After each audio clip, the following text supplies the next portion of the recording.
And we are back on this Monday, November 5th, 2012 edition. And the interview that we're about to conduct is one of the most damning and shocking things that I've probably ever covered. Because when you look at the information, it's all there hiding in plain view if we have the will to actually look at it and admit what it is to ourselves. I saw a clip a few days ago from Fox News with Lieutenant Colonel Anthony Shaffer, an intelligence officer, Bronze Star winner, the guy that ran Stratus Ivy and other programs who could have killed bin Laden now 11 years ago, but was ordered to stand down. I saw him breaking down the facts of what happened in Benghazi, and being a news person, I follow this every day. I knew everything he was saying was very accurate and admitted, and that the president had clearly lied when he said for 5 hours that they didn't know this was an attack and that it was a group of protesters. And now the facts are coming out, and we know they lied. The question is, what did they lie about? Why would they endanger their entire administration to let this al-Qaeda-affiliated group engage in this long firefight and protracted action and then kill him? And then expanding from that, what were they trying to cover up? So Lieutenant Colonel Shaffer joins us. He's also the best-selling author of a book dealing with his missions in Afghanistan. We'll talk about that because it ties into some of this at the end of the interview. But Colonel, if we can, because on Fox News, obviously you had the host and the other colonel on there with you interjecting their points, but basically agreeing with you. Start from the beginning, flesh this out of what we now know really happened, and then the rest of the story, Colonel Shaffer. Well, let me begin with the point that I think, as you point out, so much of this, Alec, is hiding in plain sight. And one of the most obvious things, which the mainstream media continues to fail to recognize, is that this was a protracted battle. We're talking about starting in the evening, say between 7 and 8, and lasting until the next morning. Now, one notable thing, just to frame this whole thing, and I think this is where we're going to go with this, from what we were talking about, is that during this entire time, no one knew the ambassador was dead.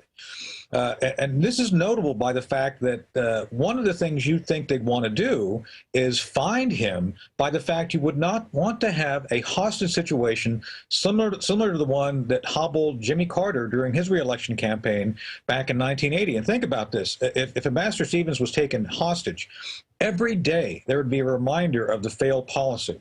So therefore, you have to wonder, why didn't the recovery of the ambassador take front and center from the moment that he went missing? And it's notable that there's been no mention of that by any outlet, how they wanted to go after him. So with that said, it's very clear now that within the context of the event of 11 September of this year, of 2012, it was very clear from the moment, I'd say about 4 p.m. after Ambassador Stevens met with his last visitor of the day, which apparently was the Turkish representative. That's notable. Turkey is partnering with us right now in a covert action to help do two things: increasing level of intelligence we're aware of by using the Turkish intelligence assets on the ground in Syria, and by actually working with us to quote-unquote arm the friendly rebels, whoever they are. And I think that's notable by the fact Ambassador Stevens met with this Turkish representative right before the firefight. The next thing we know, and let me be very clear about this, there was no demonstration. It was quiet, all quiet on the Western Front, if you will, there in Benghazi. Nothing was going on. And over the next few hours, it became very clear, by the admissions of some of the SEALs even, that there were things going on which were peculiar, their own guards taking photographs of their positions. This is a huge clue to the fact that it appears now that Ansar al-Sharia penetrated badly, significantly, the 17th Brigade that was supporting supposedly an allied to the CIA and Department of State, an allied militia, which is supposed to be providing essentially some level of support and security outside the embassy. Well, it's very clear now that this group was very badly infiltrated by Ansar al-Sharia, an al-Qaeda affiliate. And so that's where the fun begins, so to speak. You had wave after wave of attacks starting at about 8 p.m., going until the next morning. The culmination of which was the mortar attack, which ended up killing the two Navy SEALs, Doherty and woods. So during that entire time, Alex, is what now becomes one of the mystery points. Who did what? When were they notified? And what was supposed to happen once notification was given? And I think one of the things that's been very clear to me, based on my sources, is that the president was notified by something called a critical incident report, which is handled through CIA classified channels. That report, I'm told, and it's been verified pretty much by Tom Veeder, the spokesman for the National Security Council, that they did receive notification on a timely basis about the attack. Well, then, if that's the case, then who did what? What was the response? What should have been the response is something that is really done by the terrorism group that the president should have assembled. Now, let's walk through this, though, because this is really important, expanding on it. I mean, obviously, you've got a bunch of embassies being attacked, 4 of them in the days before. You've got an event. First they said 5 hours. Now they say 7 or 8. The point is it's over 5 hours. Right. This is going on, and then they're saying it's a protest. Break down, because you've worked in these levels. You've seen these drone feeds. What happens once this report comes in?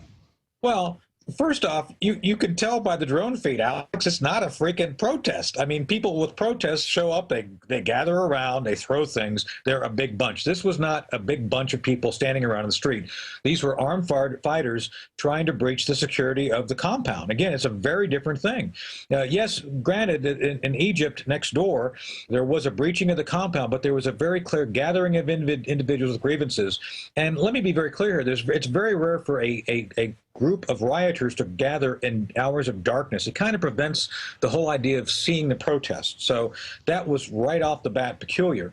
And yeah, these feeds are being seen globally. Everybody who has a top secret SCI feed, this is the highest level of system, well, can dial into this.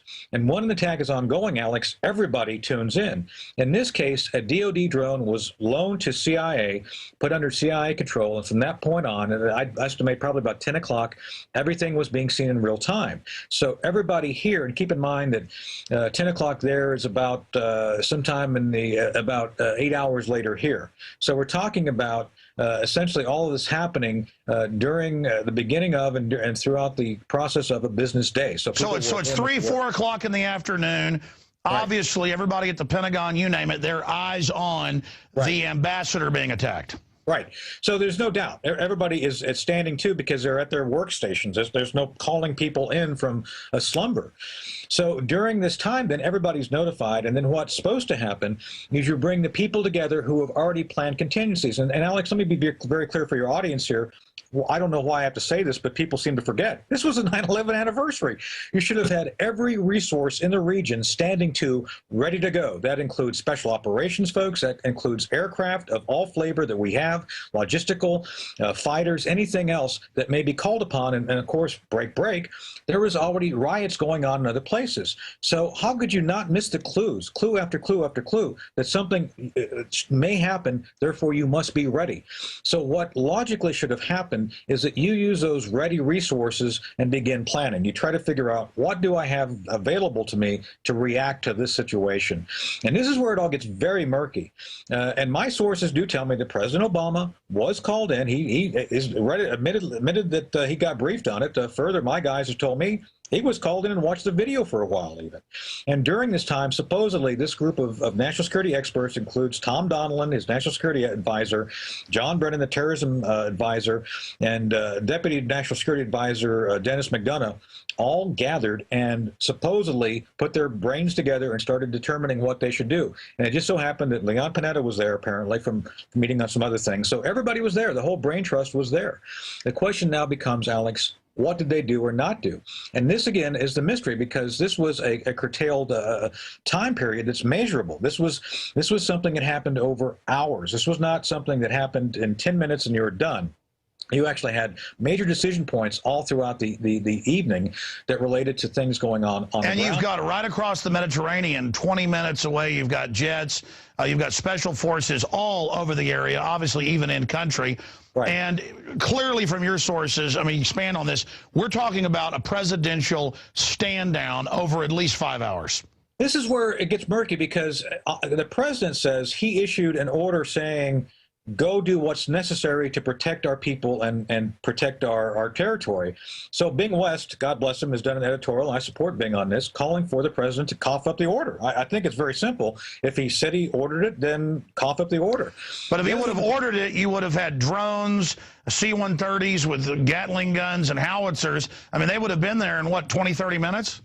It's a bit longer than that. We're talking about 450 miles for some of these places, so we're talking about still a very short amount of time. I mean, these things can move within an hour about 400 miles. So it's not significant that 400 miles would have slowed these people down that much. And frankly, helicopters, special operations helicopters, can chew up that space pretty quick. They can get mid-air refuel. So there's any number of options. I did an editorial on this just so your audience can actually kind of measure this and compare it.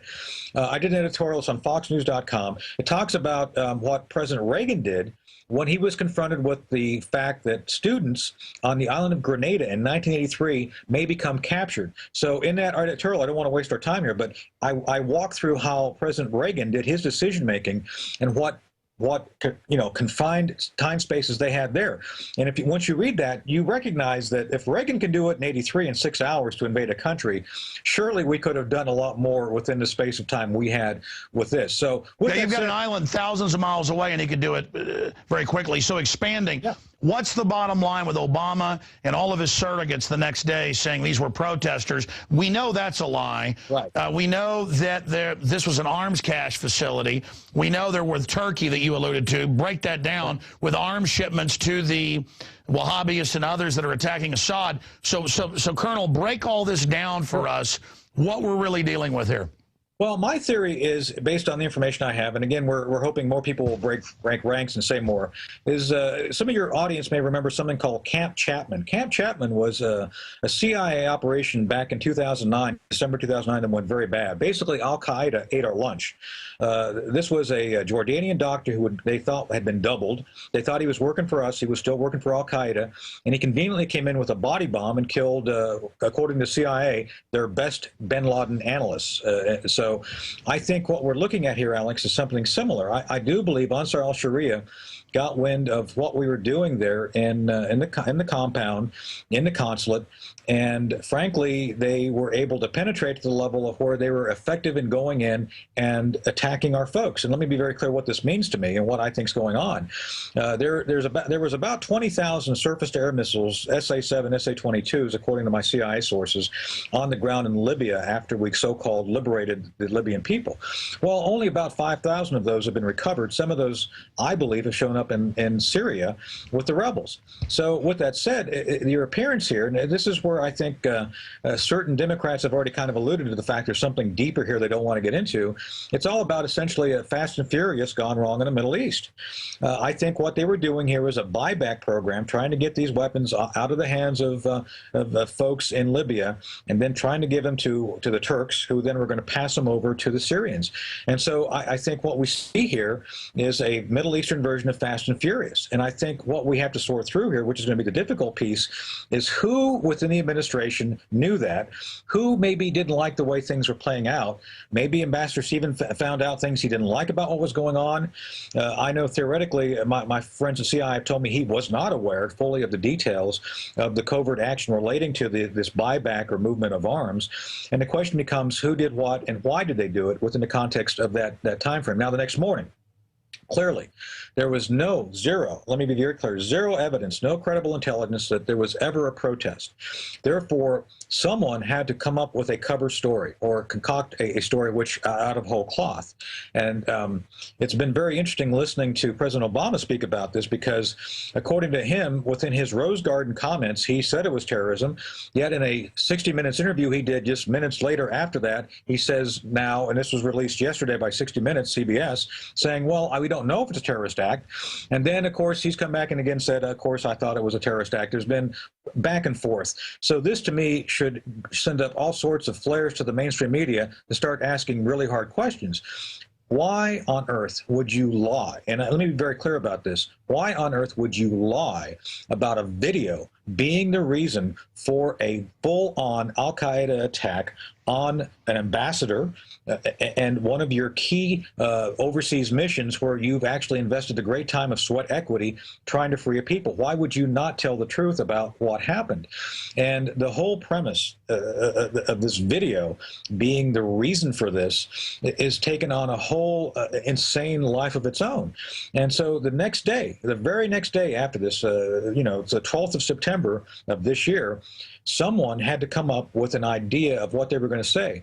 They've attributed this to, Alex, a talking points memo put together by one each Lieutenant General retired Jim Clapper, who's the DNI, Director of National Intelligence. And supposedly, Clapper gave this memo with the full blessing of the Director of CIA, General Petraeus, to members of the President's team. And it was from this point that everybody went out to brief the Congress, the media, and the American people. Well, it's adequately, I think, been proven to me that whatever was in that memo was a lie. So one of the things we should do is demand a copy of the memo. Just put it out there. Much like the vaunted authorization document the president should have put together to authorize military force. And let me be very clear on this. Only the president can authorize, in times of extremis, the crossing of international borders without other countries approving it. He had to personally approve that. So the same thing here. Someone had to personally, at a very high level, approve this talking points memo, which outlined the quote-unquote video theory of the reason for the attack. So there's two key pieces of paper here, Alex. I would estimate probably should be no more than 1 page each that are really key and critical to resolving the responsibility, both the moments of the attack as well as the outcome of somehow blaming, coming up with the conclusion that the video was to blame for the whole attack. It's a way to blame the First Amendment, and they can have the mullahs come out and call for restricting our free speech. Condensing this down for laymen out there, and going over this, and what we talked about right before we went on air. I mean, I said to you, I said, Colonel, you know, this looks like arms to Syria. We know that's going on. We know they buy, you know, nukes back from the Russians, you know, buyback. Right. But that's giving it from one al-Qaeda or radical Wahhabist jihadi group to another. I mean, that's where they're going. It's that conduit out of Libya into Syria. No fan of Assad, but my God, this is putting even worse people in. So we got this whole proxy war going on. And I said, from my sources, both media but also in government, one in and around the Pentagon, that, and I heard this weeks ago and didn't go on air with it just because it would have sounded too wild at that time, that basically this was a hit on Stevens because he had gotten cold feet and was getting upset about stockpiling all these you know, different types of missiles there at the facility. What is your bottom line on that and what you said to me off air and what it says about the White House that they would have the Nixon moment? If they got away with Fast and Furious, even if Obama gets reelected tomorrow, there's no way they're getting away with this because now the SEAL families are coming out, can't kill them.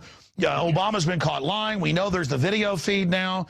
I mean, we know it went on for way more than 5 hours. We know the stand down took place. So repeat to me, if you can, what you said and then what this signifies in the larger policy. Right. Well, let me just echo, I agree with you. There's a British article today. I don't know if you saw. The British are now saying some of the weapons that they left behind, they stored with us, are now missing too. So it's very clear whatever was stored in those facilities are gone. So I think that's a big point.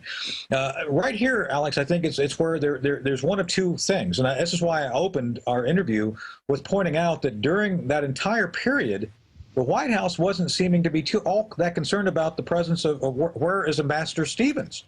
Now think about that. He's a sitting ambassador potentially going missing right before a major election. The last thing you want is him captured. So how is it that that's not the first thing on your mind, is his recovery? It could be the Iranian hostage crisis all over again. Right. Right. So how is it that the president wasn't the first thing out of his mouth when he was asked about this? Well, our first priority was recovery of Ambassador Stevens because we wanted to prevent a hostage crisis. How do you Obama would have looked great if he sent in helicopters, first bombed with jets and then helicopters to kill al-Qaeda. That would have been his re-election right there. I think showing strength would have been a great indicator of resolve. And that's where it all kind of breaks down. So I don't know what happened to Ambassador Stevens. There are some theories out there that relating to him, and one of those is that maybe he got set up. Now, I will say this. To me, this does have the hallmarks of a setup. I don't know how to say that other than CIA got set up by al-Qaeda in 2009. They thought they were dealing with so-called friendly elements of al-Qaeda. And Alex, I think part of the deal here is certain people within our government thought they could make friends with al-Qaeda.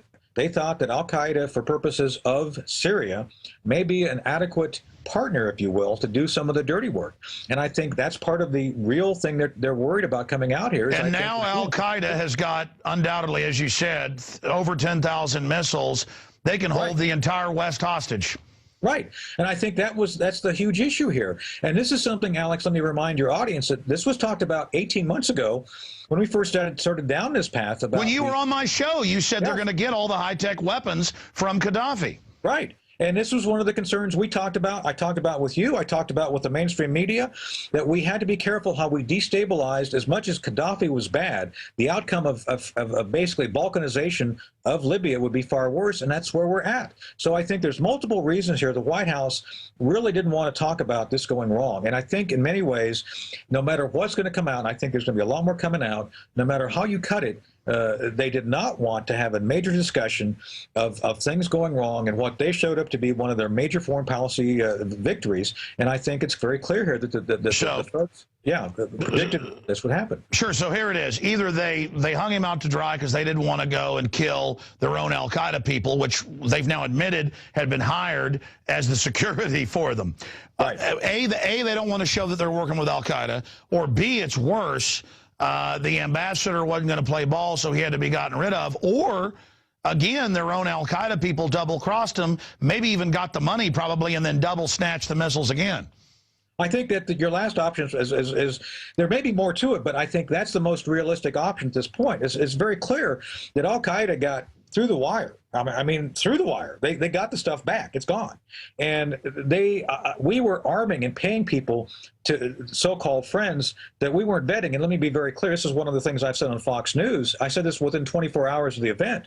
I'm told by my sources that we weren't doing those hard things we're supposed to be doing as intelligence officers to verify and vet, to vet someone to make sure they're actually working for you.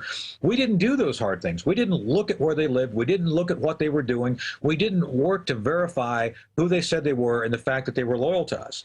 And by the fact that these, and part of it was, Alex, the officers were told, don't worry about it. Don't do those things because we want to be friendly with them. And this is all about trying to show a new face of the United States and be all friendly and not do those traditional things, which I would have done as an intelligence officer, to make sure that the guy sitting across from me actually is going to do what I asked him to do. Well, and he won't come back. Well, that's why you're so uniquely perfect to be able to break this down. Talk about your book. Talk about the website, because for many years you actually did these type of things. You could have killed bin Laden. That's now been declassified years after you were first telling Congress about it. And so it just continues where the system needs al-Qaeda. And then I want to ask you this. Where do you predict it's all going? Because you've had amazing over-the-horizon predictions, knowing al-Qaeda, knowing the Wahhabists, knowing all these angles, how the intelligence community uses them, and then they turn against them. This blowback thing. Where is it going to go, putting them in charge of Libya and Syria down the road? Well, not good. I think you're inherently giving folks who want to destabilize order the ability to create chaos. And I don't think that's in our interest. I think we need to take Syria, and as bad as the Syrian regime is, we want to get rid of the Syrian regime, but you don't want to get rid of the Syrian government. The government is what holds that country together. Trust me, if we do to Syria what we did to Libya, it'll be far worse. With that said, taking a step back to Operation Dark Heart, my book, no, it's notable that it's in the book. We actually brought a warlord in. We vetted him. We did all the things necessary to make sure he was working for us. And oh, by the way, Alex, he didn't blow us up. I'm sorry. I don't mean to joke about it, but it's very clear there's things you can do to do this sort of thing successfully in that environment. They're not easy. It takes time. You've got to be doubly sure, because the obvious consequence is the death of you or the people you're trying to support. How do you vet them? Well, I don't want to get into it because it's classified, but I can say there's a regimen of things you need to go through. There's ways of checking on people. There's ways of testing them. Basically, it's much like you would do a snitch on a police department. You want to figure out ways to make sure that they're telling you the right gouge about whatever you're dealing with. There's ways of doing it, trust me. But if you take a shortcut and don't do those things, then you are doubling down on your own disaster. And I think that's what we've seen here time and time again. And I was told by my guys, my contacts, we weren't doing those hard things. We weren't doing the vetting to the level necessary to protect our own folks. So Operation Dark Art's a good read. You can go through as much as DOD will let me talk about it. By the way, we had a First Amendment victory on that, Alex. This is the first time we're talking about this anywhere. The Department of Defense lost in court. They tried to dismiss my First Amendment suit over standing. They said I didn't have standing to bring suit because I didn't follow proper procedure.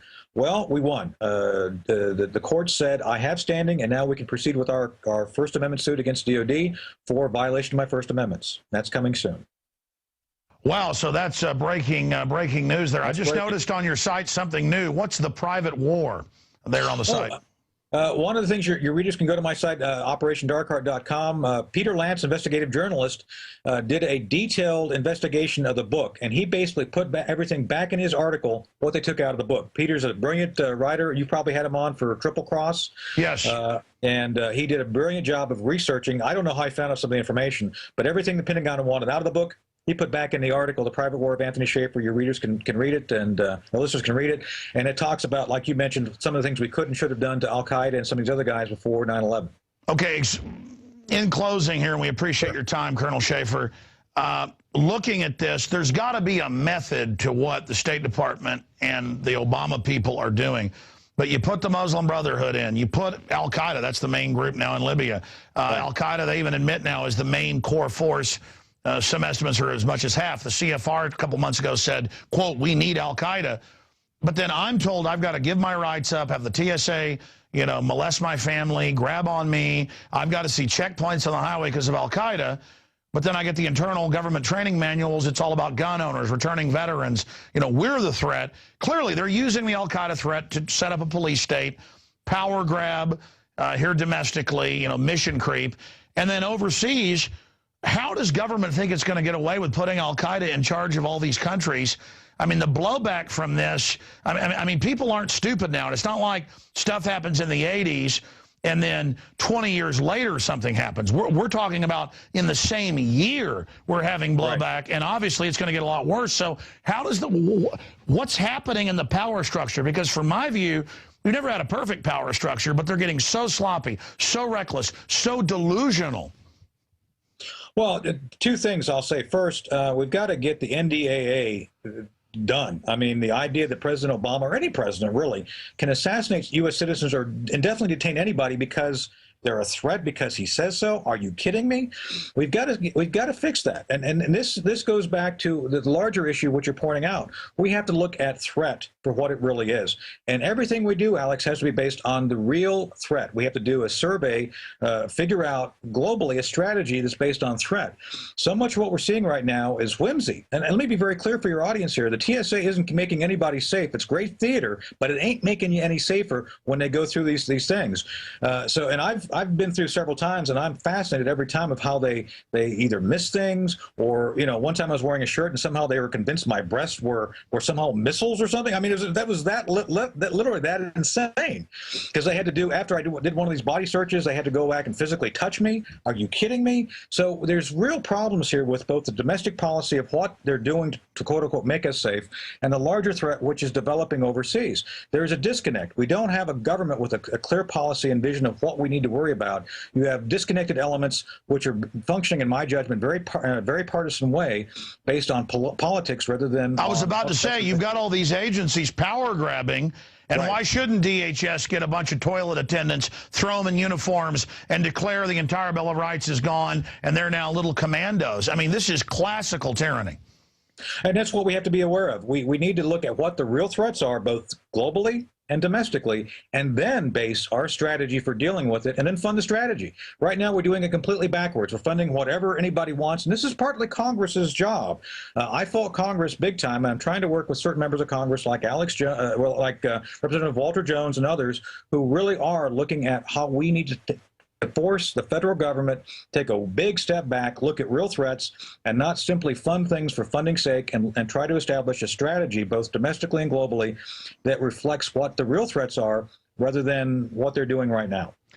What do you make of the 10,000 plus missing missiles? I mean, describe some of these missiles, because I'm told there's some heat-seeking, radar-guided, unguided. I mean, anybody now with these, not just in the U.S., if they can get them here, but in Europe and other areas, I mean, they can shoot down airliners. Now we're talking about real terrorism, and then I'm going to be told I've got to give up more rights because our government let al-Qaeda into Libya? I mean, I guess that's part of the plan. They think that we're so dumb, they can create all this chaos and then use it to take our freedoms. Well, this is what baffles me, because as you point out, Alex, we talked about this 18 months ago and the inevitable downside of allowing Libya to fail. I mean, this is where it doesn't make sense to me unless, you know, there's something else going on here that I don't know. With that said, the surface-to-air missiles we're talking about, the SA-7s and SA-22s, essentially are shoulder-launched missiles. Most of them that I'm aware of are essentially optical. They actually are heat-seeking. They track heat. And so when you fire it off, it actually goes to a heat source and tries to blow up in or near it. And what we're seeing right now is obviously most civilian aircraft do not have any countermeasures. These things can be defeated. That's why when you see our fighters doing a run low to the ground, they pull up and you see all these flares popping off. Well, those flares are designed for the heat seekers to track the flares, not the aircraft. So this is why you see that. Civilian airliners don't have that option. So obviously this is a huge threat more to civilian aviation than to military aviation. Military aviation, much more difficult to actually get one of these things in close. Sure, somebody just sits at the end of the airport, a plane takes off, and it's like shooting fish in a barrel. Right, exactly. And so this is why it's so insidious and so real. And so we have to be aware of where these weapons are going and where they're going to go. I never was a proponent, as you know, for boots on the ground, but I did say once we, destabilized and allowed the Libyan government to fail. You said once you do it, you own it. Once you break it, you got to fix it, and we broke it big time. And what I'm worried about, Alex, and I think you and your audience is that if something goes wrong, these weapons, these surface-to-air missiles, get out of Libya. They can go to Europe or they can come here, but no matter how you cut it, we don't have civilian airliners, commercial airliners, adequately prepared to be able to jink and jag and fire off flares to avoid these things, and it's inevitably going to result in the loss of life. Well, look, you throw out Gaddafi, who's working with the West for 7 years. You put the worst miscreants in the Middle East in charge. When airliners get shot down, I think it's safe to say with 15,000 of these missiles missing or whatever, there's going to be some problems. I hope the Secretary General of NATO and Obama and all these other people, Sarkozy, well, he's already facing jail. I hope they all get thrown in jail because they are the ones that put the gun in al-Qaeda's hand. Can you close on that? Any other points, Colonel, that you haven't been able to add here? Well, no, I think this is one of those things, and let me point out to your audience, I was actually a whistleblower against the Bush White House, so I'd like to believe that your audience understands I'm all about accountability. I think this is all about trying to protect the American people no matter who's in charge, and frankly, we, I think, have done some things with international leaders, Sarkozy and others, which were not in our best interest, and frankly, not in the best interest of the Libyan people. The Libyan people are the ones now suffering through this, and I don't believe the leveling of Misrata really helped anybody, and frankly, we made some huge mistakes. So now we have to account for those mistakes and own up to them. Just say mistakes were made and let's fix them. Otherwise, if we don't fix them, we don't track down those weapons of, the surface-to-air missiles and other things, we in some way will pay the price for that. Well, I mean, isn't it a criminal act to go call it a peace mission and bomb Libya for 6 months or whatever it was and then put al-Qaeda in? I still believe that whole incursion, the so-called quick kinetic strike, was illegal. It was not constitutional. Everybody I've talked to on the Hill, and I'm very good friends with Bruce Fine, a constitutional lawyer. He has been very clear on this. There was no constitutional basis. There was no appropriation of money. There was no legal determination for them to do it. So it was a completely illegal act. And I wish people will recognize that this was a complete bypass of the Constitution.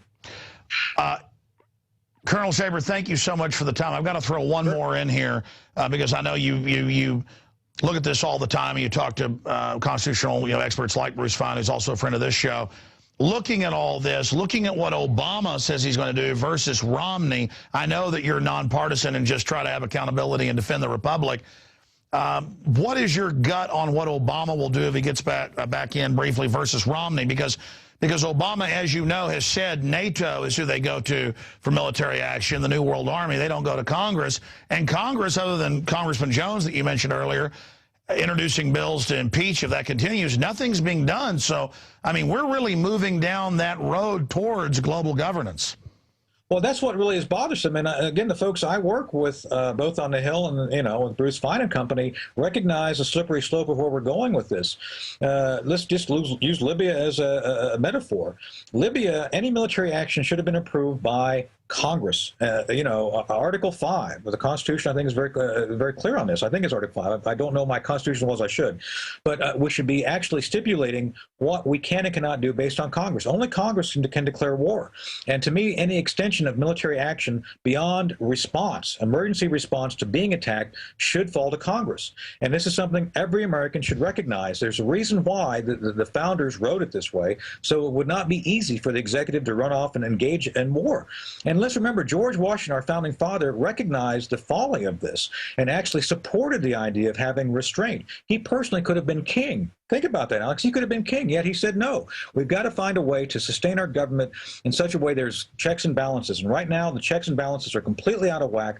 This is something I've been working with with Congress on. They've got to reestablish themselves as something more than the invertebrate branch, as Bruce Fine always calls them. Colonel Shaffer, thank you so much for the time. Undoubtedly, this is going to be very, very interesting road ahead. And I just appreciate you having the courage to go on television, not just here, but on Fox News and other places, and tell the truth. Thank you so much. Well, thank you, Alex. Amazing. All right, folks, we're going to go ahead and pull up the section of the Constitution itself here, and that is Article 1, Section 8, powers of the Congress. And it goes over that they have the power of the purse, the power of tribunals, to declare war. So there it is in Article 1, Section 8. To declare war, grant letters of marque and reprisal, and make rules concerning captures on land and water, to raise and support armies, but no appropriation of money to that use shall be for longer term than 2 years. To provide and maintain a navy. To make rules for the government, regulation of the land and naval forces, to provide for calling forth of the militia, to execute the laws of the Union, suppress insurrections, and repel invasions.